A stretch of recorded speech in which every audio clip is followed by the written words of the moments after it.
thunderstorm warning for northeastern Washington County and east central New York until 5:45 p.m. Eastern Daylight Time.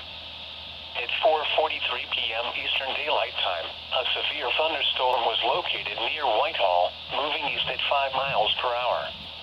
Hazard, ping-pong ball-size hail and 60 miles per hour wind gusts. Source, radar indicated.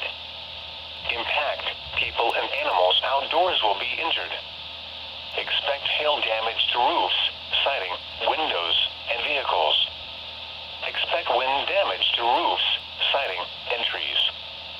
Locations impacted include Whitehall, Hampton, Lock 12 Marina, Dresden Center, Hampton Flats, Gray's Corner, East Whitehall, Snowdy Dock, Clemens and Ottenberg's Ramp.